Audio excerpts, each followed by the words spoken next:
Вот такие пряники получились. Вот видите, какие пригожие. Пахнут.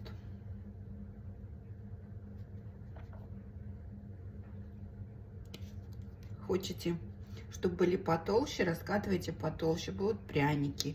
Раскатывайте потоньше, и будут печеньки.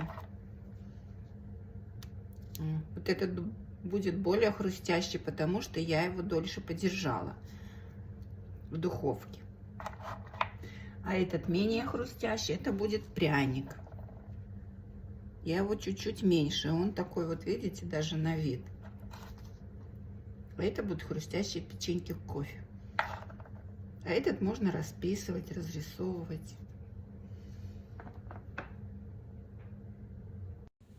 165 грамм меда. Добавляем 100 грамм сахара. 1 чайную ложку большую с горкой специй. Имбирь, корица и еще то, что вам все нравится. И ставим на огонь. Постоянно помешиваем, пока не растворится сахар. Когда растворился сахар, добавляем 2 чайные ложки соды и снимаем с огня.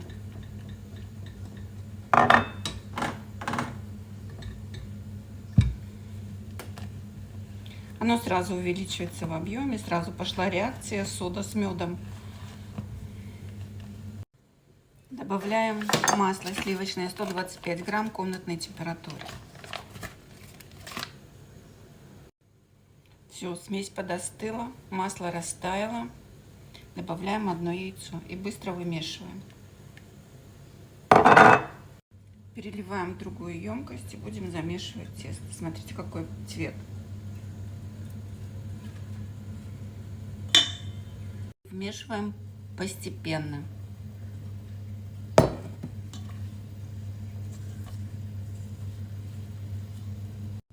Вот такое тесто. У меня немножко осталось, наверное, может ложка или 2. Больше не буду вмешивать, не буду забивать. Но мягкое. Сейчас целлофан в пленку и в холодильник часа на 2.